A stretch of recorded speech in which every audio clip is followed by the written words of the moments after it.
Baik, Bismillahirrahmanirrahim. Assalamualaikum warahmatullahi wabarakatuh. Yang saya hormati Bapak Waalaikumsalam warahmatullahi wabarakatuh. sekalian, adik-adik mahasiswa S2 Agribisnis.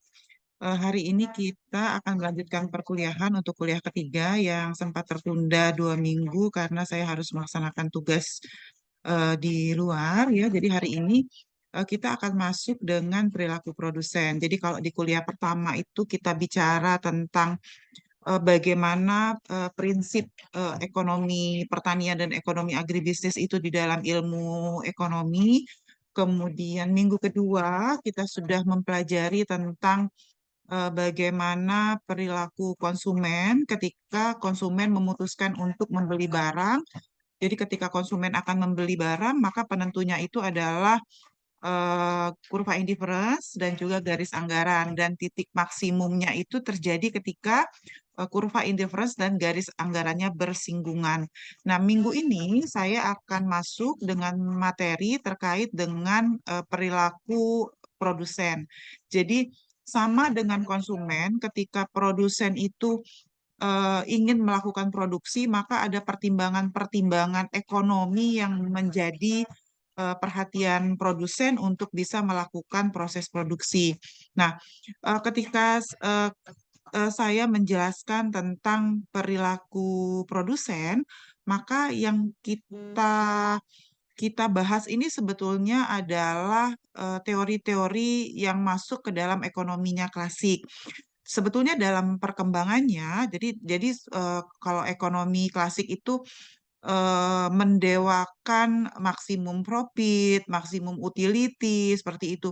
Walaupun sebetulnya ketika nanti dalam perkembangan ilmu ekonomi itu kemudian berkembang lagi yang apa yang disebut dengan ekonomi kelembagaan, di mana pertimbangan produksi ataupun pertimbangan konsumsi itu tidak murni hanya disebabkan oleh harga yang tinggi, keuntungan maksimum, biaya minimum, belum belum jadi ketika nanti sudah sampai pada konteks ekonomi kelembagaan, sebetulnya teori-teori dasar yang kita pelajari ini tidak serta-merta bisa kita aplikasikan di lapang karena bisa saja prinsip maksimisasi profit yang dianut oleh produsen atau prinsip kepuasan maksimum yang dianut oleh konsumen itu tidak serta-merta bisa begitu saja diaplikasikan di lapangan karena ada gangguan kelembagaan dalam tanda kutip ya.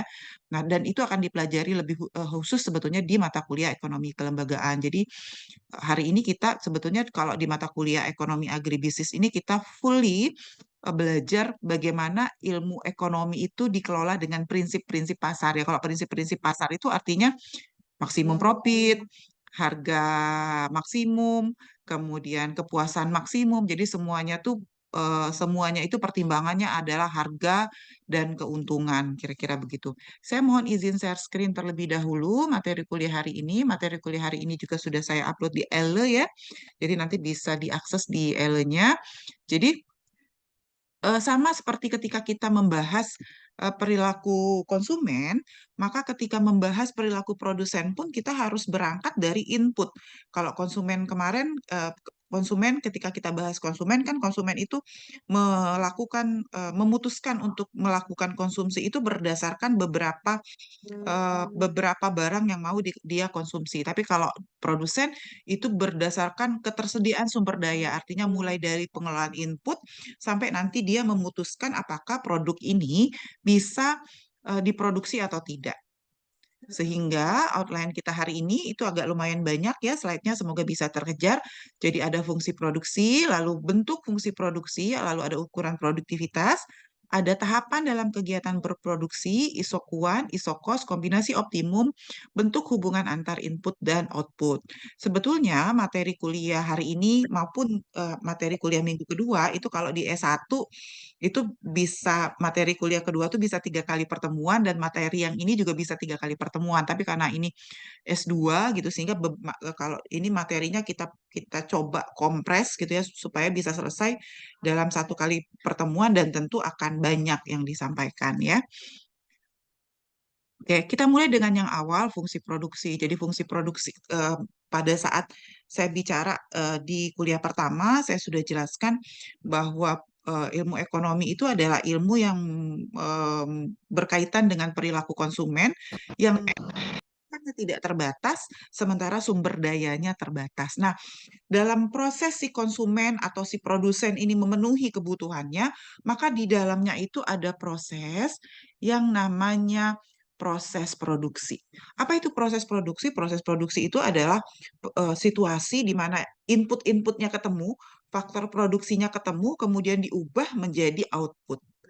Kira-kira gitu. Jadi proses produksi itu bagaimana kita mengelola input supaya bisa jadi output. Nah, hubungan antara input dan output, jadi input input itu maksudnya adalah eh, faktor produksi, output itu maksudnya barang yang dihasilkan. Nah, hubungan antara input dan output dalam teori itu disebut dengan fungsi produksi. Atau ada beberapa buku yang menyebutnya dengan fungsi produksi total sama saja. Jadi ada yang menyebutnya dengan PT ya. Produksi total itu nanti disingkatnya menjadi PT atau TP, Total Production kalau bahasa Inggrisnya. Itu sama kalau ada buku textbook yang seperti itu. Nah, faktor produksi itu ada banyak. Tentu ketika kita melakukan proses, ini ada teman-teman yang kerja, Bapak Ibu yang kerja di Pusri, tentu ketika mau menghasilkan pupuk, Pusri kan salah satu perusahaan agribisnis yang bergerak di bidang input, dan tentu ketika ingin menghasilkan pupuk gitu ya, Pusri pasti perlu perlu input gitu. Dalam konteks teoris, input itu dibagi menjadi 4 bagian, jadi ada 4 sebetulnya fokus input itu. Yang pertama ada lahan, ada modal. Modal itu tidak berarti uang, Bapak Ibu ya. Jadi modal itu bisa benih, pupuk, pestisida, mesin, itu semua masuk modal, termasuk juga uang. Lalu ada tenaga kerja, dan terakhir itu ada kewirausahaan atau manajemen dalam konteks ilmu manajemen. Jadi ada entrepreneurship. Atau kalau seandainya faktor produksi ini kita bagi menjadi lebih besar lagi, maka faktor produksi itu ada dua, ada faktor produksi tetap dan ada faktor produksi variabel. Tetap, kenapa disebut tetap? Karena dia bisa dipakai berkali-kali dalam proses produksi. Artinya tidak habis dipakai dalam satu kali proses produksi. Contohnya apa? Peralatan, mesin, hand sprayer, kendaraan, itu masuk faktor faktor produksi tetap. Jadi seperti traktor misalnya, petani ketika akan melakukan proses produksi tahun depan itu nggak harus beli traktor yang baru, maka traktor adalah faktor produksi tetap. Tetapi ada faktor produksi variabel. Faktor produksi variabel adalah faktor produksi yang habis dipakai dalam satu kali proses produksi.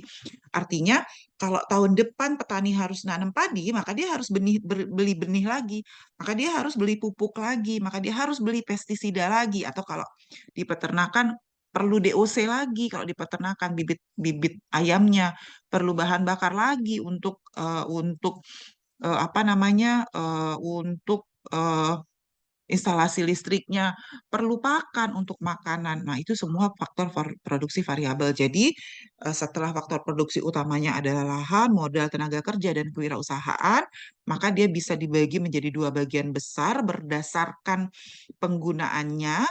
Itu menjadi yang habis dipakai dalam satu kali proses produksi dan tidak habis dipakai dalam satu kali proses produksi.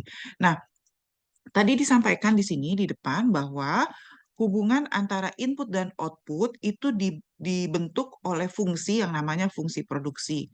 Kayak apa sih fungsi produksi? Nah, seperti inilah fungsi produksi, bahwa Q, F itu kita bacanya Q adalah fungsi dari land, ya, labor, tenaga kerja, kapital, tanah, dan wirausaha atau kemampuan manajemen. Nah, inilah yang disebut dengan fungsi produksi. Jadi fungsi produksi di sini diasumsikan ada 4 variabel. Tentu ketika kita sampai di level riset, fungsi produksinya bisa bisa lebih dari 4, karena misalnya untuk modal itu udah kita pecah jadi benih, pestisida, pupuk, kemudian tenaga kerja bisa kita pecah menjadi tenaga kerja dalam keluarga, luar keluarga. Kemudian tanah bisa kita pecah menjadi lebak. Kalau misalnya di lebak itu ada lebak pematang, lebak tengahan, dan sebagainya. Jadi ini adalah bentuk umumnya, tetapi nanti ketika Bapak Ibu masuk ke level riset, dia bisa berkembang lebih banyak lagi, sesuai dengan tujuan riset. Ada beberapa buku ekonomi produksi yang menuliskannya seperti ini. Karena tadi di awal berdasarkan penggunaan, fungsi produksi itu ada dua, tetap dan variabel, maka Bapak Ibu juga boleh menulisnya menjadi Y atau output, itu adalah fungsi dari X1, di mana X1 ini adalah faktor produksi tetap strip. Jadi ini ada strip ya Bapak Ibu. Jadi bisa dilihat bahwa di sini ada strip, saya hapus dulu. Nah ini ada strip ya, nah ini ada strip. Strip ini menunjukkan batas antara faktor produksi tetap dan faktor produksi variabel. Ya, jadi ada yang menuliskannya seperti itu. Jadi dia pisah antara tetap sama variabel, tapi ada juga yang tidak dipisah. Nah, dalam beberapa kesempatan tadi kan kita kita tahu bahwa Q itu adalah fungsi dari labor, capital, tanah, kemudian manajemen ya. Maka ketika dia diturunkan, jadi Q ini adalah produksi total Bapak Ibu. Fungsi produksi atau Q. Maka kalau seandainya dia diturunkan ke turunan pertama, PT absen ya, dia karena kita punya tiga variabel bebas, ya maka nanti kita bisa turunin satu-satu. Misalnya kita turunkan dulu terhadap labor, maka DQ per DL itu adalah turunan pertama dari fungsi produksi total terhadap L ya, atau sering disebut dengan marginal productivity of labor, MPL. Ya, nih marginal product of labor. Nah, tetapi dalam konteks tertentu atau disingkat dengan MP, kita juga bisa bicara average product of labor. Kalau average product of labor itu dapatnya dari Q sama dengan ya PT dibagi dengan L-nya saja. Jadi dibagi dengan fungsi yang ingin dicari. Jadi kalau dia F labor berarti dia dibagi dengan L. Kalau nanti Bapak Ibu menggunakan input lebih dari satu, maka akan ada misalnya nih, ada K, maka akan ada marginal product of capital. Ada T, marginal product of land, tanah. Ada wirausaha, maka nanti akan ada marginal product of wirausahanya. Termasuk juga average product, itu akan ada average product of capital, average product of eh, land, tanah, dan average product of wirausaha atau manajemen. Nah, terlepas dari itu semua, tadi kan fungsi ini kan baru bentuk fungsi ya. Jadi kalau ini namanya fungsi, ini namanya fungsi. Nah, sekarang kita masuk, fungsi produksi itu ketika dibahas lebih lanjut, dia terdiri dari beberapa macam, Bapak Ibu. Jadi, tadi fungsi produksi itu sebetulnya ketika diturunkan lagi dalam bentuk persamaan matematis, ya, persamaan matematis,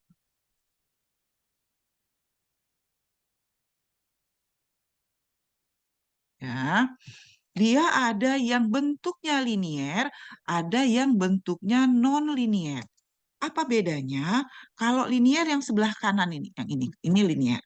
Yang non-linier yang ini. Apa bedanya? Kalau dia linier, ketika saya nambah X1 jadi X2, jadi X3, lihat apa dampaknya terhadap Y. Y-nya juga ikut naik. Jadi kalau X-nya naik, Y-nya naik. Linier hubungannya. Tetapi kalau non-linier, dia fungsinya biasanya fungsi kuadrat, ya persamaannya persamaan kuadrat, tetapi lihat dia tidak selalu hubungannya tidak selalu. Jadi ketika saya nambah X, itu bisa saja di awal saya nambah Y juga. Tetapi nanti kalau diterusin untuk fungsi kuadrat ini, ketika saya teruskan, saya nambah X lagi, itu justru nanti Y-nya turun. Itulah yang disebut dengan fungsi non linier. Jadi kalau dia linier, kalau fungsi linier nambah input itu outputnya pasti nambah. Tapi kalau fungsi non linier di awal nambah input itu bisa nambah output. Tapi akan ada satu titik di mana kalau kita nambah input justru outputnya turun. Itulah fungsi non linier. Nah, dalam bidang pertanian kita lebih karena pertanian itu kan gimana ya? Kalau pertanian, kita lebih sering menggunakan fungsi nonlinier. Kenapa kita lebih sering menggunakan fungsi nonlinier? Karena di pertanian itu misalnya pertanian padi nih. Ketika saya pakai pupuknya 50 kilo, produksi saya naik jadi 2 ton. Ketika saya naikin penggunaan pupuk saya 200 kilo, produksi saya masih naik, misalnya jadi 4 ton. Tapi ketika kemudian saya mikir, oh kalau gitu berarti padi ini kalau saya nambah input berarti nanti produknya nambah terus. Enggak, kalau di padi akan ada satu titik di mana jadi tadi awalnya pakai 50 kilo, terus 100 kilo. Kalau gitu saya tambahin aja jadi 200 kilo. Apa yang terjadi? Ketika saya pakai pupuknya 200 kilo, produksinya justru naik atau turun? Kalau saya pakai, misalnya nih, saya pakai pupuknya 50 kilo, produksinya 2 ton. Ketika saya pakai 100 kilo, naik produksinya jadi 4 ton. Kemudian saya mikir, oh berarti bisa dong saya jadiin 200 kilo aja supaya produksi saya jadi 6 ton. Tapi naik enggak kira-kira produksi saya ketika saya pakai pupuknya 200 kilo di 1 hektar lahan? Naik atau turun kira-kira di pertanian? Ada yang bantu? Bisa bantu? Saya pakai 50 kilo, produksinya 2 ton. Saya pakai 100 kilo, produksinya 4 ton. Ketika saya pakai pupuknya 200 kilo, kira-kira produksi saya nambah atau enggak? Nambah, Bu. Nambah ya? Nambah ya, Bu? Iya, Nambah ya? Bu. Oke. Nah, kalau seandainya Bu Rahmawati mengatakan nambah, berarti hubungannya linier. Ya, berarti setiap nambah input, nambah out produk. Tetapi di pertanian, Bu, ketika kita sudah gunakan di 1 hektar itu 200 kilo, produksi saya tuh justru turun lagi menjadi 2 ton. Kenapa turun jadi 2 ton? Karena tanaman padinya keracunan, Bu. Jadi kalau di pertanian kita nggak bisa begitu saja menentukan, tidak bisa begitu saja berprinsip nambah input pasti nambah produk. Kenapa? Karena di pertanian itu ada satu titik. Jadi ingat nggak di kuliah pertama itu saya bahas hukum kenaikan hasil yang semakin berkurang. Jadi di hukum kenaikan hasil yang berkurang itu disampaikan the law of diminishing return, disampaikan bahwa LDR. ada satu titik di mana kalau kita nambah input itu justru akan menurunkan produksi. Itulah yang disebut dengan the law of diminishing Oh, return. Jadi di pertanian itu justru lebih banyak yang terjadi hubungan non-linier daripada linier. Termasuk perilaku konsumsi. Perilaku konsumsi yang kita bahas minggu lalu itu hubungannya juga non-linier. Jadi kalau misalnya nih saya pulang dari Indralaya lapar gitu panas-panas, saya beli bakso, mangkok pertama itu pasti enak banget gitu saya bilang kepuasannya. Masih lapar, saya beli mangkok kedua, makan yang kedua. Karena masih lapar tuh masih enak, tapi tidak kepuasan yang saya dapat berbeda dengan saya makan bakso mangkok pertama yang sampai sampai dari Layo sampai Palembang panas-panas, aus, lapar gitu. Kemudian dibeliin sama teman saya, Bu, ayo makan lagi, Bu. Mangkok ketiga saya makan lagi. Ya, masih enak lah misalnya gitu. Tapi kalau misalnya dikasih lagi mangkok keempat, saya sudah nggak bisa makan lagi. Di situ kepuasan saya sudah mulai turun. Jadi, fungsi produksi pertanian, fungsi konsumsi itu biasanya yang terjadi bentuknya adalah non-linier. Bentuk non-linier itu nanti kurvanya seperti ini. Nah, itu non-linier. Jadi kalau ini adalah X input, ini adalah Y, ada satu titik di mana kalau kita nambah input, ini kan masih nambah nih inputnya, tapi produknya sudah turun. Kira-kira gitu. Nah, ini adalah bentuk fungsi linier. Kalau dia fungsi linier, bentuknya linier, Bapak Ibu. Nih, ini fungsi linier. Y sama dengan A ditambah B1X, jadi X1, X2, X3 sampai Xn, ini adalah input yang kita gunakan. Benih, pestisida, tenaga kerja, sewa lahan, eh, apalagi pupuk gitu ya. Sementara Y ini adalah jumlah produksi. Ada beberapa buku yang menotasikan dengan Y, dengan Q, dengan produksi total, dengan total production, itu sama ya Bapak Ibu. Jadi nanti kalau di materi saya ada Q, ada Y, ada PT, ada TP, itu semua adalah produksi maksudnya, adalah output. Nah, bagaimana dengan fungsi non-linier? Fungsi nonlinier tadi biasanya bentuknya adalah kuadrat atau pangkat. Kalau kuadrat berarti pangkat 2. Kalau kemudian bisa juga pangkat 3 atau pangkat 4.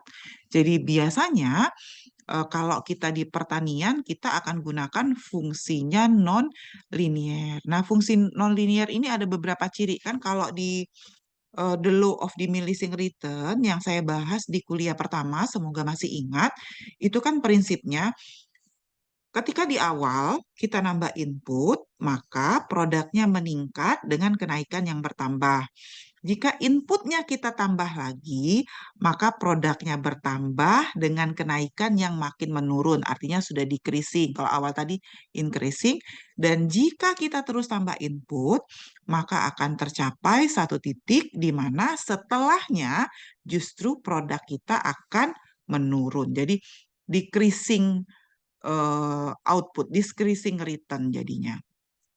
Nah, berkaitan dengan rumus the law of diminishing return tadi, maka dibuatlah fungsi produksi, terutama untuk produk pertanian seperti ini bentuknya. Jadi bentuknya naik, ya, kemudian bentuknya naik, kemudian mencapai titik maksimal, dia turun. Maksudnya yang mana? Ini sebetulnya Bapak Ibu bergerak dari titik A, titik B, titik maksimum sampai ujung TP ini, itu kan inputnya naik terus. Ini kan lebar nih misalnya.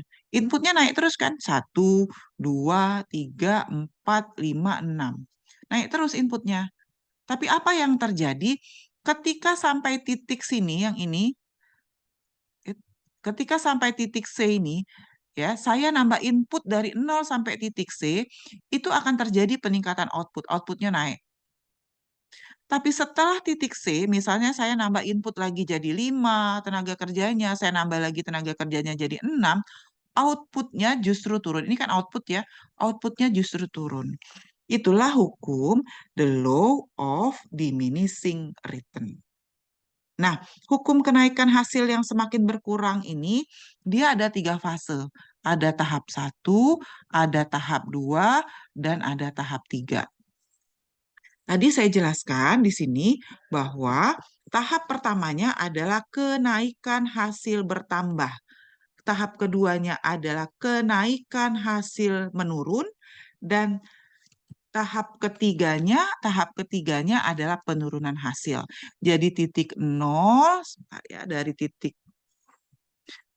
titik nol sampai titik B ini itu adalah kenaikan hasil yang bertambah atau increasing return to scale. Dari titik B ke titik maksimum ini adalah decreasing return to scale, dan setelah titik maksimum kalau kita terus paksa nambah input yang terjadi adalah decreasing return, nggak ada marginalnya lagi, penurunan produk. Ini contoh bentuk fungsi nonlinier yang nanti bisa menghasilkan kurva yang nonlinier. Jadi ini kurvanya nonlinier nih. Ini kurvanya nonlinier. Oke.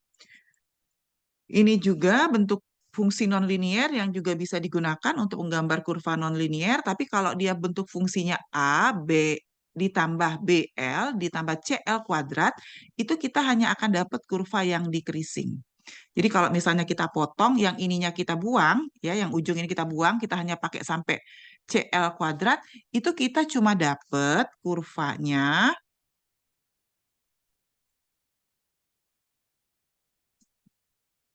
Oke, kalau saya buang yang DL3, ya kita cuma dapat kurvanya itu yang ini aja. Nah, decreasing return to scale. Gitu. Tapi kalau kita pakai yang tiga-tiganya, kita dapat kurvanya seperti ini. Nah, gitu. Ya, jadi saya ulang, kalau dia tidak pakai CL kuadrat, itu dapatnya cuma yang decreasingnya saja, tapi kalau kita, atau dia tidak punya, atau kurvanya tidak punya tahap 1 tadi yang awalnya nggak ada. Nah, kalau misalnya kurvanya cuma bentuk kurvanya seperti ini matematisnya. Q sama dengan AL pangkat B, apa yang terjadi? Jadi kan tadi ada kurvanya posisinya seperti ini ya. Nih, anggaplah ini tahap 1, ini 1, ini 2, ini 3. Kalau bentuk kurvanya seperti ini, nanti dia tergantung nilai B-nya, koefisien regresi B-nya. Kalau nanti nilai B-nya lebih besar dari satu, berarti dia kurvanya tuh ada di sini, di tahap satu.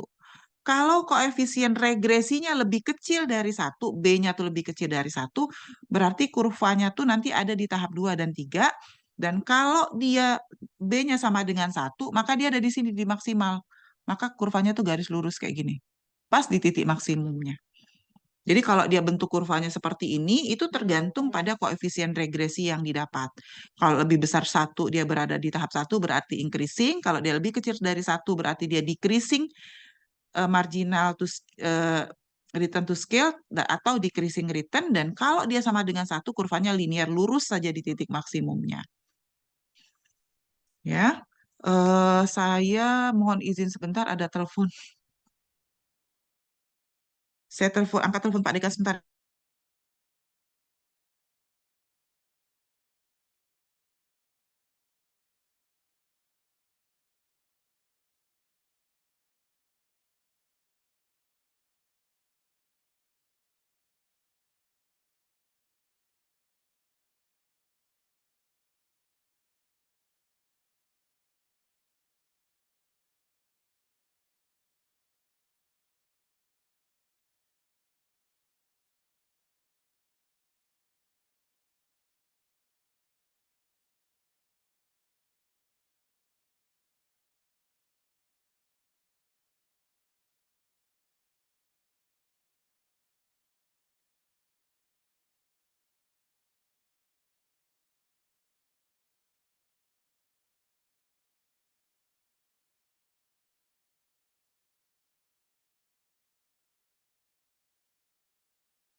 Oke, baik, kita lanjut.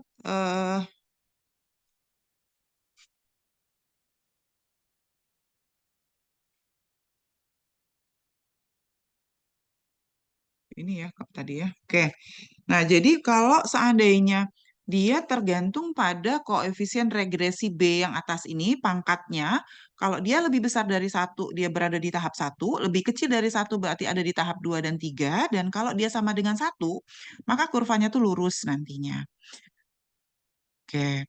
Nah, ini adalah, nah ketika kita bicara fungsi produksi, terutama di sektor pertanian, tadi saya sampaikan bahwa perilaku produksi di sektor pertanian itu non-linear. Jadi ada satu fase di mana kalau kita nambah input itu justru produknya malah nurun. Maka fungsi produksi yang paling cocok adalah non-linear. Ya, dalam perkembangannya, ahli-ahli ekonomi produksi itu mengembangkan fungsi produksi yang namanya Cobb-Douglas. Fungsi produksi Cobb-Douglas.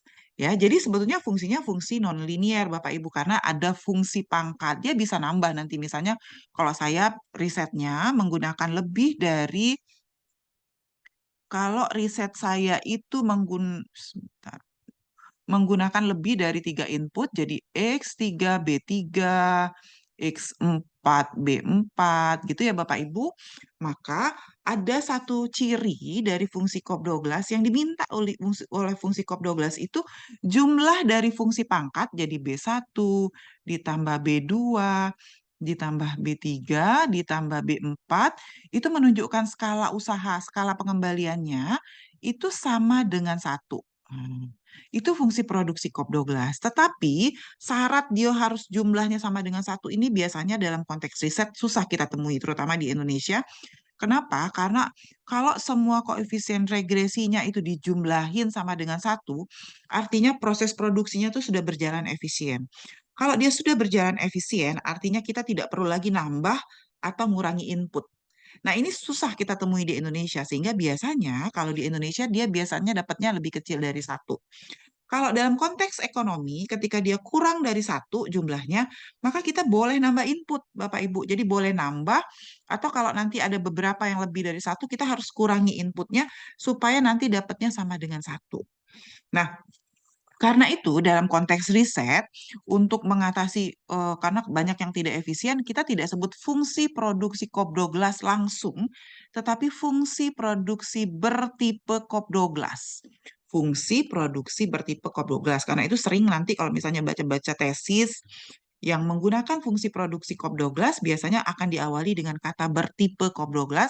Itu artinya jumlah dari koefisien regresi yang menunjukkan skala pengembalian return to scale-nya itu tidak sama dengan satu.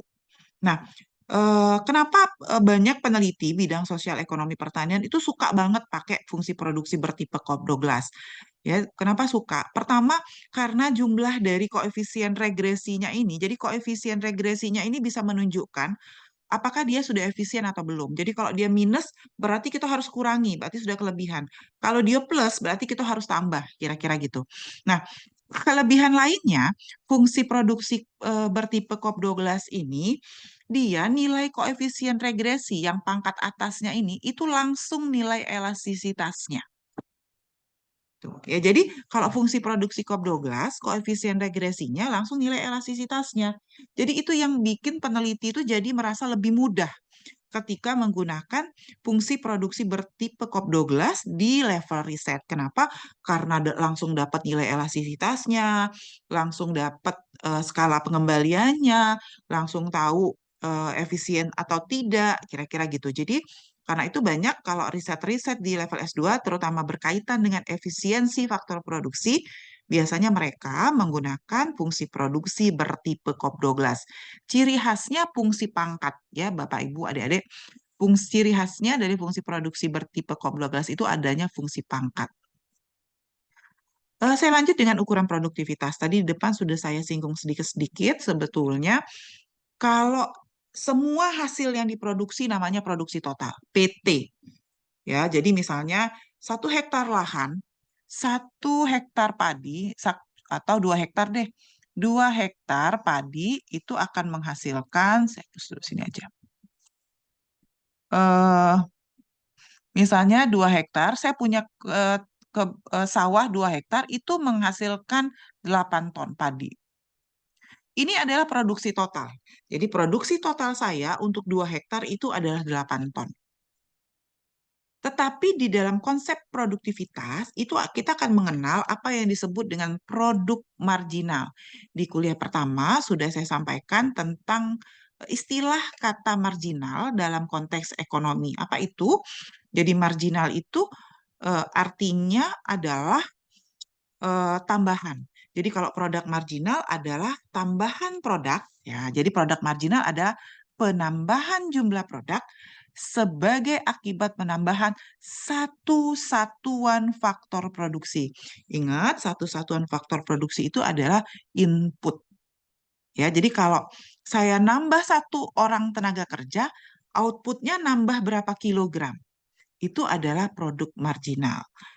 Ya, jadi ukuran produktivitas yang pertama adalah produk marginal. Biasanya produk marginal itu adalah turunan pertama dari produk total. Produk marginal adalah turunan, kalau dalam matematis, dalam perhitungan, produk marginal adalah turunan pertama dari produk total atau DPT dibagi dengan mau diturunkan terhadap apa? Labor. Kalau terhadap labor berarti DLen, atau terhadap capital berarti DK, kira-kira gitu. Lanjut, yang kedua ukuran produktivitas itu adalah produk rata-rata, PR, atau bisa juga AR. AR itu adalah average product, itu adalah PT dibagi dengan input yang mau dihitung apa? L. Kalau dia mau dibagi terhadap apa namanya labor, maka dibagi L. Itu jumlah rata-rata produk yang dihasilkan untuk setiap satu satuan faktor produksi. Tadi, saya punya 2 hektar sawah, produknya 8 ton. Ini 8 ton ini adalah PT. Kalau begitu, produk rata-rata atau average produknya berapa? Tadi dibilang PT dibagi dengan luas lahannya. Maka 8 dibagi 2, produk rata-ratanya adalah 4 ton per hektar. Beda ya. Jadi kalau 8 ton itu adalah PT, kalau PR-nya itu dia dibagi dengan jumlah input lahannya. Boleh dibagi jumlah input lahan. Nanti kalau mau terhadap labor dibagi labornya, bisa dibagi sesuai dengan input yang digunakan. Jadi kalau ini kita tersedia data input lahan, maka produk rata-ratanya itu adalah 4 ton per hektar. Jadi ukuran produktivitas itu bisa menggunakan produk rata-rata dan bisa menggunakan produk marginal. Nanti saya akan kasih tahu bagaimana menghitung produk marginal, perlu tabel ya setelah ini.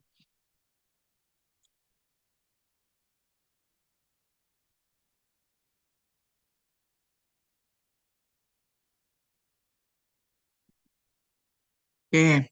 Eh, Tadi saya sampaikan ketika kita membahas apa namanya kurva produksi total yang ini itu kan ada 3 tahap ya Bapak Ibu. Ada tahap 1, ada tahap 2, dan ada tahap 3. Nah, sebetulnya penggabungan 3 fase di dalam kurva produksi total itu dia tidak turun serta-merta, tetapi dia turun dari teori berikut ini. Jadi ketika kita bicara proses produksi, dia ada bentuk kenaikan hasil. Apabila suatu proses produksi ditambahkan faktor produksi secara berturut-turut, maka produknya akan meningkat. Nah, seberapa peningkatan produk itu tergantung bagaimana respon dari si eh, output terhadap input. Ini contoh. Jadi ada 3 macam bentuk kenaikan hasil. Yang pertama adalah kenaikan hasil tetap. Apa itu kenaikan hasil tetap? Ini adalah faktor produksinya, nambah terus dari 1 menjadi 2, menjadi 3, dari 1 menjadi 2, menjadi 3, menjadi 4. Artinya apa? Faktor produksi X itu selalu nambah 1. Nah, 1, 1, 1. Yang ini 0 ya, karena masih di awal. Produknya nambah berapa? Ketika saya gunakan inputnya 1, produk saya awalnya 10. Ketika saya gunakan inputnya 2, produk saya 20. Ketika saya gunakan inputnya 3, produk saya 30. Dan ketika saya gunakan 4, produk saya 40. Artinya, ketika saya nambah inputnya satu, satu, satu, produk saya sebetulnya nambah 10, 10, 10. Nah, maka produk marginalnya berapa? Produk marginal itu adalah perubahan Y dibagi perubahan X. Jadi produk marginal itu adalah perubahan Y dibagi perubahan X. 10, 10 dibagi 1, 10. 10 bagi 1, 10. 10 bagi 1, 10. Kenapa disebut konstan? Karena perubahan peningkatannya tetap. Maka dia disebut konstan. Bisa lanjut? Ada juga tipe yang lain yang nah ini kalau dia konstan, jadi penambahannya tetap. Ada juga yang penambahannya terus meningkat. Namanya increasing return to scale. Nah, increasing return to scale kalau di kurva kita tadi yang ini dia ada di tahap satu, di awal ini tahap satu. Itu increasing return to scale. Ya. Nah, apa sih increasing return to scale? Lihat, inputnya nambahnya sama. Ya, tapi lihat penambahan produknya. Lihat penambahan produknya. Sebetulnya kalau kita lihat produknya naik terus dari 10 jadi 25, jadi 45, jadi 70, tapi lihat penambahannya. 25 kurang 10, 15. 45 kurang 25 nambah 20, dari 70 ke 45 nambahnya 25. Penambahannya bertambah. Ya. Atau kalau dibagi produk marginal, dapatlah produk marginalnya itu tadi sudah saya sampaikan, delta Y dibagi dengan delta X adalah 15, 20, dan 25. Maka inilah yang disebut dengan increasing return to scale. Tambahan pengembalian yang bertambah.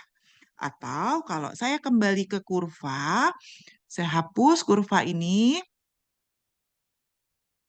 Saya kembali ke kurva, dia ada di tahap 1 nih. Jadi ketika dia tahap 1 ini adalah increasing return to scale. Ya, increasing return to scale sampai nanti ada yang disebut ini ada titik, nanti dia akan berubah dari increasing menjadi decreasing, di sini decreasing return to scale, ini titik balik, baru decreasing return. Nah, sekarang kita sudah bahas yang ini. Kayak apa sih increasing return to scale itu seperti ini nih. Tambahan produknya itu terus meningkat. Kalau yang ini tadi tambahan, dia nambah secara total produknya nambah. Tapi tambahannya tetap, maka disebut konstan. Nggak ada di kurva tadi. Nah, kalau yang berkaitan dengan kurva, inilah yang increasing. Jadi produknya nambah, tapi tambahannya juga terus meningkat. Itulah yang disebut dengan increasing return to scale. Lanjut ya. Lalu ada lagi namanya decreasing return. Tentu kebalikannya. Kalau di kurva tadi, decreasing return to scale, saya ulang tuh ada di sini nih. Decreasing return itu ada di sini. Nih, di tahap 2. Nih, decreasing return. Ya, artinya apa? Kebalikan dari increasing. Totally secara total jumlah produknya nambah 10 jadi 18, jadi 24, jadi 28. Tetapi lihat tambahannya terus menurun. Awalnya nambahnya 8, lalu nambahnya cuma 6, lalu nambahnya 4. Jadi tambahannya terus menurun. Makanya disebut increasing return to scale. Ada di tahap 2. Kalau yang tahap 3, ya kalau misalnya yang tahap ketiga kayak apa Bu? Yang ini tahap 3. Kalau sudah sampai ke tahap 3 dia udah turun, Bapak Ibu sudah 70 misalnya jadi 75 jadi 72. Nah, kalau yang sudah yang kanan increasing itu nanti dia sudah jadi balik ke 60, 5 58 misalnya gitu. Jadi dia udah turun. Itu sudah ada di fase yang ini. Jadi nanti di sini minus marginalnya. Di marginalnya nanti akan minus kalau di yang tahap 3 ini. Oke, nah tadi saya sudah ulang-ulang. 3 situasi tadi, increasing return to scale, decreasing return to scale, dan decreasing return itu diwakili oleh hukum kenaikan hasil yang semakin berkurang. berkurang. Atau ini anak orang-orang agribisnis harus hafal nih, the law of diminishing return. Ya. Oke, ini dari bunyinya. Di tahap awal kita nambah input, produknya akan nambah dengan penambahan yang makin besar. Kita tambah lagi pada tingkat penambahan tertentu, maka dia akan makin berkurang penambahannya dan akhirnya mencapai negatif. Itulah bunyi hukum the law of diminishing return yang 3 state kurva produksi total tadi. Bisa ikutin sampai sini? Lanjut. Nah, yang mana? Yang mana? Terdengar suara saya? Oke. Dengar, Bu. Dengar, Bu. Dengar, Bu. Ada yang ngerekam ya? Nanti saya share sebetulnya nanti bahan kuliah ini saya juga ngerekam kan ya? Nanti saya share juga. Oke. Nah, yang mana yang kalau kita balik ke kurva tadi, ini kurvanya ya 3 step, 1, 2, 3. Maka yang mana yang mewakili kurva? Yang mewakili kurva itu yang ini. Kita bagi 3 stepnya, sebentar. Ini. Nah, ini dia semakin ini increasing return to scale, ini increasing, ini decreasing return to scale, tapi ini langsung decreasing return, turun dia. Inilah contoh lengkap untuk hukum the law of diminishing return. Oke, ini keterangan-keterangannya ya. Ini ada keterangan-keterangan dari penjelasan saya tadi. Kalau misalnya ingin dibaca kembali, silahkan. Ini juga rumus-rumusnya tadi sudah saya jelasin semua ya. Hubungan. Nah, sekarang kita mau lihat hubungan antara total produksi dengan marginal product, total produksi dengan average product, marginal product, dan average product. Apa sih yang bisa kita lihat dari rumus tadi? Saya langsung ke kurva aja. Ini sama ya. Tahap 1 dia, sebentar. Tahap 1 ini tambahan marginalnya naik, tambahan marginalnya turun, dan ini penurunan produk. Tahap 1, 2, 3. Tapi apa yang bisa kita lihat dari kurva ini? Coba kita lihat. Tadi kita punya tahap 1, tahap 2, dan tahap 3. Yang mana yang decreasing? Lihat dari 0 sampai ke titik B itu adalah increasing. Dari B ke titik maksimum itu adalah decreasing, dan setelah titik maksimum dia adalah decreasing return. Ya. Nah, apa yang terjadi? Lihat, ketika dia pindah dari increasing menjadi decreasing, itu terjadi ketika kurva average product dan marginal produknya berpotongan. Dengan kata lain, kalau kita mau tahu secara grafis, gimana sih Bu tahunya bahwa dia berubah, bahwa sudah berubah dari increasing menjadi decreasing di kurva? Lihat nih, di titik potong antara AP sama MP. Ya, apalagi yang bisa kita baca dari kurva ini? Yang kedua, sebelum titik balik, ini sering disebut dengan titik balik ya. Kalau yang maksimum ini titik belok. Sebelum titik perpindahan ini, yang titik ini lihat, MP. Jadi ketika di sini, kalau saya bagi 2, di sini MP lebih besar dari AP. Setelah titik balik justru terbalik. AP lebih besar dari MP. Apalagi yang bisa kita baca, ketika titik maksimum, jadi di atas ini titik maksimum, lihat, MP-nya sama dengan 0. Jadi ketika PT maksimum, itu MP, marginal product, sama dengan 0. Ini ketika MP maksimum, marginal product sama dengan 0. Ya. Jadi itu yang bisa kita baca, hubungan antara PT, AP, dan MP. PT adalah TP adalah total production, AP adalah average production, dan MP adalah marginal product. Nah, tahapan dalam kegiatan berproduksi tadi sudah ya, ini sudah sambil saya jelasin, jadi ada 3 tahap, tahap 1, tahap 2, tahap 3. Ini increasing, ini decreasing return to scale, ini decreasing return. Jadi produknya langsung turun. Apa yang terjadi ketika dia di sini titik balik AP dan MP-nya bersinggungan, ketika titik maksimum AP-nya sama dengan nol. Sebelum titik balik, MP lebih besar, di sini MP lebih besar dari AP, tapi setelahnya itu justru AP lebih besar dari MP. Itu hubungannya. Ini ya penjelasannya tadi sudah saya sampaikan, penjelasannya di kurva, apa yang terjadi di tahap 1, tahap 2, dan tahap 3. Nah, terkadang dalam kan kebetulan kita di bidang pertanian gitu, sehingga kita memang lebih sering menggunakan fungsi produksi non-linier.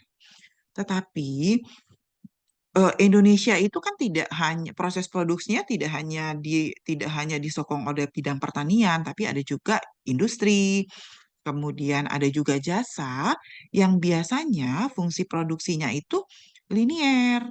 Maka kalau fungsi produksinya linier, kita harus hitung elastisitasnya. Rumus elastisitasnya adalah PM dibagi PR. Jadi rumus elastisitasnya untuk nanti fungsi-fungsi nonlinier itu adalah PM dibagi PR. Ya.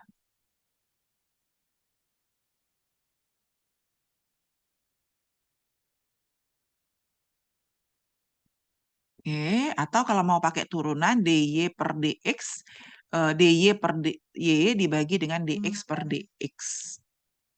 Oke, nah berkaitan dengan elastisitas, maka lihat ingat ya, elastisitas itu adalah, jadi elastisitas itu adalah PM dibagi PR.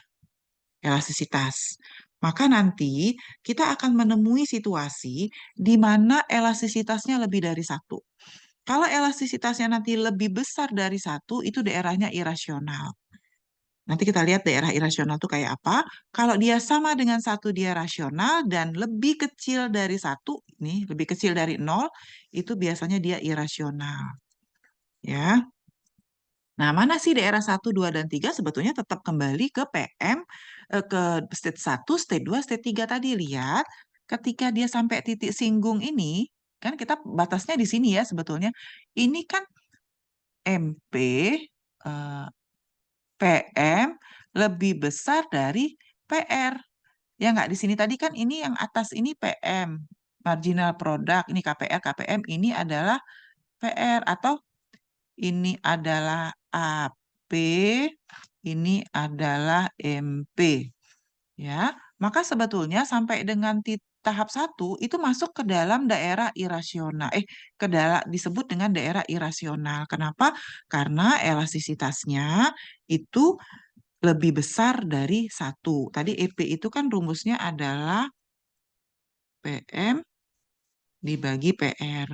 Maka kalau di tahap 1 ini kan PR-nya lebih besar dari PM, berarti elastisitasnya lebih besar, EP-nya lebih besar dari satu.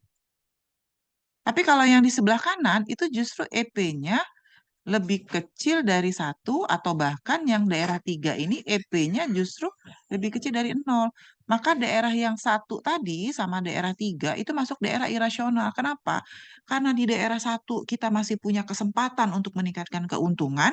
Kalau di daerah 3 itu disebut daerah irasional karena beroperasi di daerah 3 itu sudah nggak menguntungkan. Wong produksinya udah turun kok.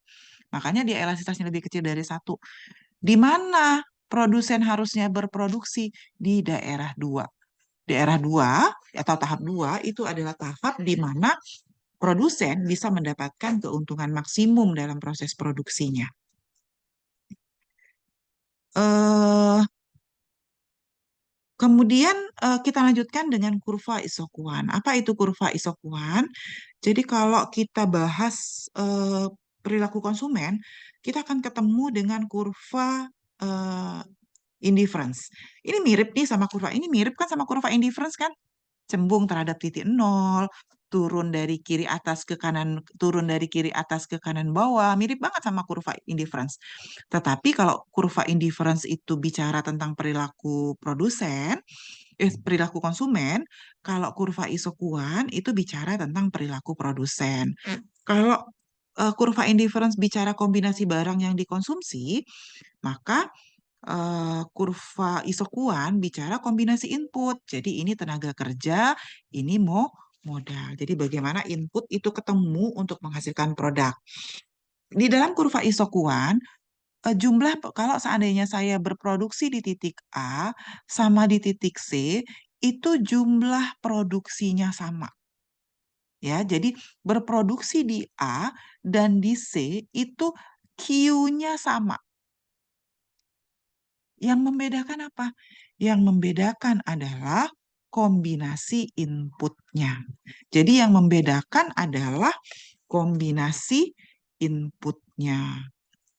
Jadi kalau di titik A, Y-nya yang lebih banyak daripada X. Kalau di titik C, X-nya yang lebih banyak daripada Y. Tetapi di sepanjang kurva di sepanjang kurva jumlah produksinya sama.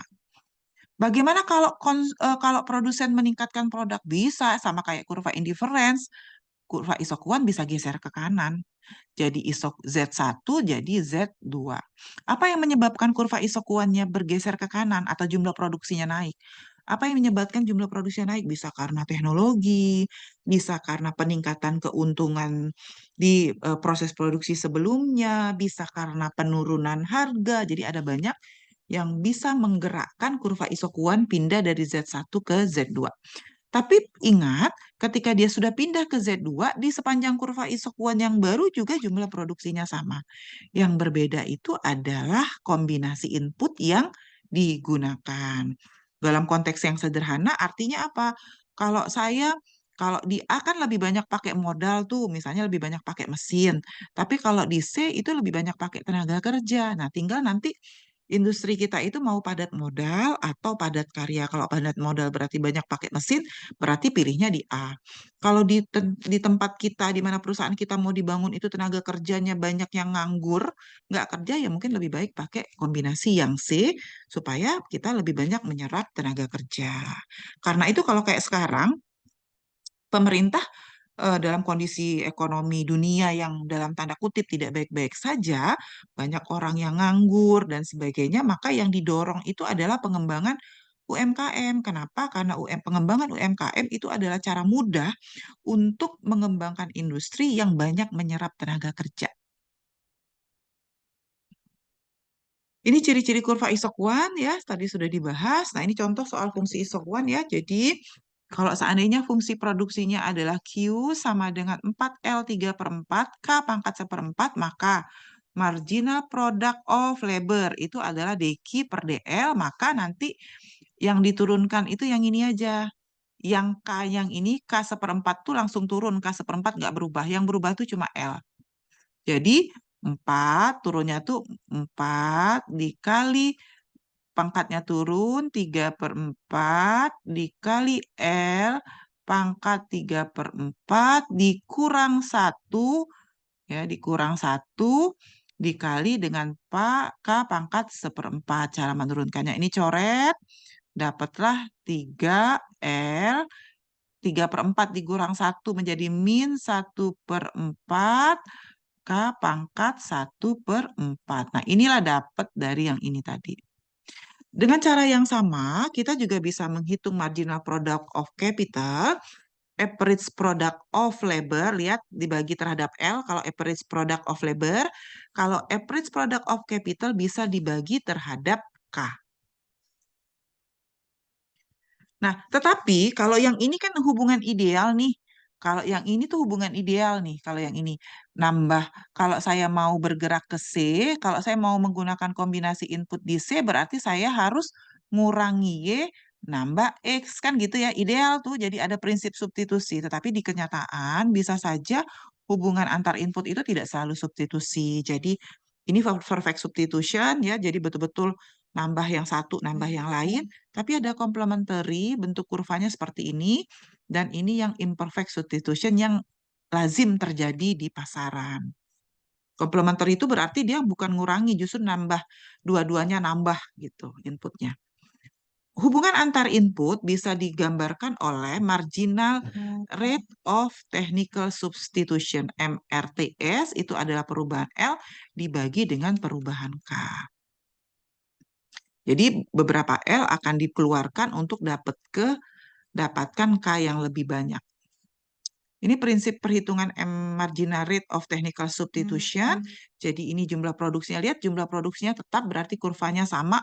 Yang beda itu apa? Kombinasi inputnya. Ya, dengan jumlah produk yang sama, kombinasi inputnya beda-beda. Di C itu kombinasi inputnya 2 dan 6. Di D. Di C 3 dan 4. Kombinasi inputnya beda. Ya. Nanti kita bisa dengan cara yang sama menghitung marginal rate of technical substitution untuk rate L terhadap K, kemudian membagi antara marginal product of labor dibagi dengan marginal product of K, itu sebetulnya hasilnya sama. Jadi ini sama nih sebetulnya untuk menghitung daya substitusi antar inputnya saja. Ketika kita membahas kurva indifference, kita bahas ada garis anggaran. Sama. Karena perilakunya sama, ketika kita bicara produsen juga ada garis anggaran, Bapak Ibu. Jadi dia disebut dengan isokos. Kalau kalau di kurva ini, kalau di teori perilaku konsumen dia disebut dengan budget line ya. Jadi garis anggaran kalau di sini isokos. Isokos bisa berubah ini ya, bisa geser, ini bisa geser nih. Bisa karena peningkatan keuntungan sehingga budgetnya naik, bisa juga karena harga inputnya menurun. Ya, minggu lalu ketika kuliah kedua sudah saya jelaskan, ini sama nih. Biasanya dia geser dari I1 ke I2 ke I3, yang kanan itu terjadi karena keuntungannya naik, bisa terjadi karena eh, apa namanya permintaannya naik, dia geser ke kanan, tetapi bisa juga terjadi karena perubahan harga inputnya, harga tenaga kerjanya. Maksimumnya di mana? Nah, ini ya ininya, maka nanti bentuknya seperti ini sama ya sebetulnya dengan budget lain kemarin bahwa total cost itu akan kita pakai untuk harga tenaga kerja upah dikali labor ditambah sewa kapital dikali dengan jumlah kapital yang dipakai. Maka ini adalah garis anggarannya. Optimumnya ada di mana? Sama, optimumnya itu terjadi ketika iso cost dan iso kuanya ketemu di sini. Di B. Ya. Kenapa kita tidak pilih A? Tidak pilih A karena di A kepuasannya lebih rendah atau tingkat produksinya lebih rendah daripada di I. Jadi kenapa tidak pilih C dan A? Karena IS2 itu tingkat produksinya lebih rendah daripada IS1 itu lebih rendah daripada IS2 tingkat produksinya. Ya, tingkat produksinya ngapain kita mau produksi di A dan B walaupun uangnya cukup. Bentuk hubungan antar input dan output tadi saya sudah sampaikan, kan kalau mau menghasilkan padi itu inputnya nggak cuma satu, minimal ada hubungan antar input, anggaplah X1, X2. Jadi hubungan antar input itu ada daya substitusi tetap, ada hubungan komplementer, dan ada hubungan dengan daya substitusi yang semakin berkurang. Apa itu? Hubungan dengan daya substitusi tetap artinya penambahan satu satuan faktor produksi X1 akan menyebabkan pengurangan faktor produksi X2 dalam jumlah yang tetap. Kalau dia komplementer, kedua jenis faktor produksi dikombinasikan dengan satu pembanding yang tetap dan daya substitusi berkurang itu apabila penggunaan jumlah faktor produksi X1 ya dapat digantikan oleh faktor produksi X2 dengan penggunaan yang semakin kecil. Ingat ya, hati-hati membaca menyebabkan dengan jumlah yang tetap. Ini kan berarti dengan tadi constant return, kaitkan dengan teori constant return to scale, increasing return to scale. Bisa juga daya substitusinya bertambah, penggunaannya makin besar gitu. Ada sih yang seperti itu. Kemudian terkadang beberapa perusahaan itu tidak hanya menghasilkan satu produk. Ada perusahaan yang menghasilkan beberapa produk. Ada konsep yang namanya joint product. Apa itu joint product?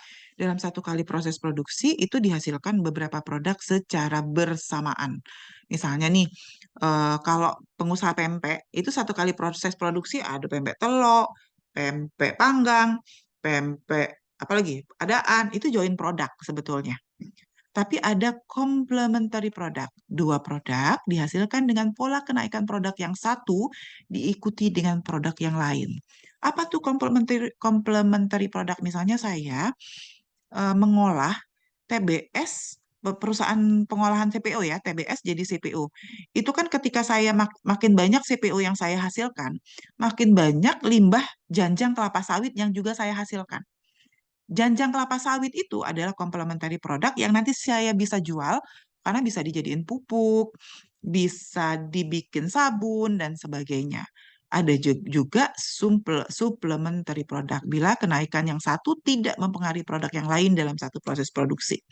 Jadi mau berapapun produk utama dihasilkan, produk suplemennya tetap segitu-segitu saja dan ada kompetitif produk. Kalau kompetitif produk, kalau saya nambah produk yang satu berarti saya harus mengurangi produk yang lain. Ya, eh, demikian materi kuliah saya hari ini. Silahkan kalau ada yang ingin ditanyakan terkait materi perkuliahan, silahkan. Ada? Bu, saya mau nanya, Bu. Ya, ya, Ya, Bu, saya Rio, Bu. ya, silakan. Mungkin saya mau nanya soal tugas juga sih, Bu, ya. Karena kan Heeh. ada soal tugas itu yang dampak teknologi terhadap kurva isupan. Nah, Ya, jadi kan kalau saya lihat itu sebenarnya dia itu bisa bersinggungan nggak ya? Karena kan kalau sebetulnya kalau dia cuma nambah di satu sisi, saya kira seharusnya bisa bersinggungan. Cuman secara teori nggak bisa sih. Itu aja sih, Bu. oke, baik. Terima kasih, Pak. Nah, ini tapi jadi jawabannya bocor ini. Terima kasih. Saya apresiasi Bapak, berarti Bapak sudah baca soal yang saya berikan untuk tugas yang kuliah ketiga.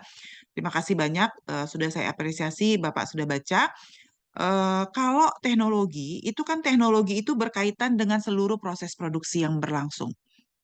Sebentar, sebentar, bukan yang ini. Oke.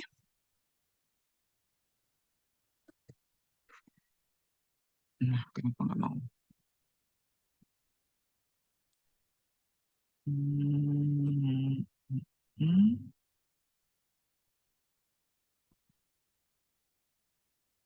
Oke. Nah, kalau teknologi, dia berlaku untuk semua proses produksi. Kira-kira gitu. Artinya, nggak mungkin teknologi itu, misalnya ya, tapi tergantung teknologinya, bisa pakai asumsi juga ya Pak. Kalau dia berlaku untuk seluruh proses produksi, maka yang terjadi isokuanya geser. Seperti kasus B. Seperti kasus B. Seperti kasus B. Oh, oke. Seperti kasus B. Dia bisa geser kalau teknologi itu ternyata bisa berpengaruh terhadap semua proses produksi. Tapi kalau kemudian teknologi itu mengakibatkan tenaga kerjanya jadi banyak nganggur, apa yang terjadi? Kira-kira apa yang terjadi? Dia bisa geser ke modal. Jadi bisa saja tenaga Iya, kerjanya tetap ya, tapi dia bisa menghasilkan produksi yang lebih banyak. Tapi kalau misalnya teknologi itu ternyata bisa meningkatkan modal, lalu bisa ngurangi, bisa ningkatin tenaga kerja, maka dia geser ke atas. Artinya kalau teknologinya, jadi kita bisa membahas itu dengan dengan asumsi. Nah, itu disitulah itulah gunanya soal itu. Jadi perlu analisa, kira-kira gitu, Pak. Bisa ya, Pak? ya, siap, siap, Bu. Oke, oke. Baik. Silakan. Ada lagi Bapak Ibu, silakan. Bu Desi, Ya, silakan. izin bertanya yang terkait ini Bu, perubahan fase dalam satu Mm-mm, siklus produksi tadi, satu, mm-mm, 2, 3.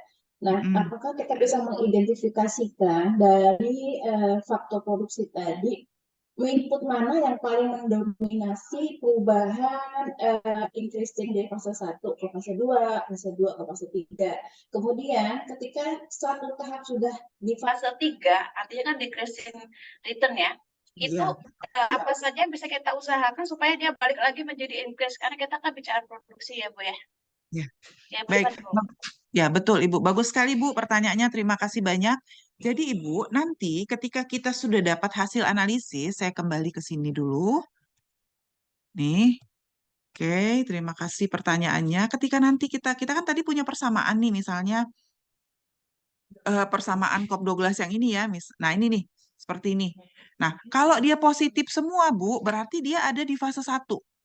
Biasanya gitu. Kalau dia negatif semua, kalau dia di fase 1, Bu, berarti nanti Ibu punya kesempatan untuk nambah input. Jadi inputnya bisa ditambah.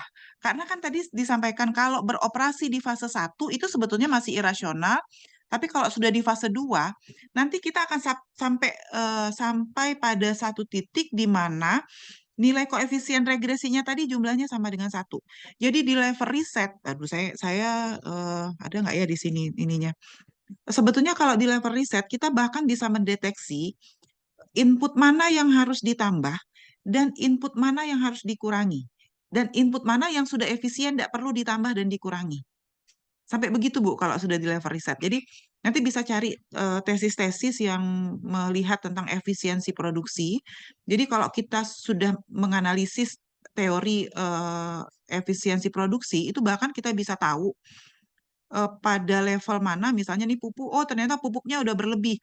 Bahkan kita kalau misalnya dilanjutkan analisisnya, kita bahkan bisa hitung tenaga kerja itu harusnya dikurangi berapa sih supaya nanti produksinya efisien, supaya dia sampai sama dengan 1 gitu. Jadi eh, hari ini kita belajar ekonomi agribisnis ya Bapak Ibu, dan ekonomi agribisnis ini teori. Dia tentu punya alat analisis. Jadi sebetulnya kalau di S3 itu kan ada pilihan di S2 ya. Kalau di S2 nih ada nggak ya? Oh, cuma ada kalau Bapak Ibu ngambil sistem agribisnis, Bapak Ibu akan dapat metode kuantitatif. Nah, di metode kuantitatif itu Bapak Ibu akan belajar bagian dari mata kuliah ekonometrika, subbagiannya itu tentang persamaan regresi berganda. Nah, di persamaan regresi berganda itu Bapak Ibu akan belajar bagaimana menganalisis kalau ini kan teorinya nih. Kalau ini kan persamaan ini kan teorinya nih. Mana nih tadi? Tapi kan kita tidak tahu cara menganalisisnya seperti apa. Nah, menganalisisnya itu nanti pakai persamaan regresi berganda dan dipelajarinya kalau untuk sistem agribisnis itu ada di mata kuliah metode kuantitatif.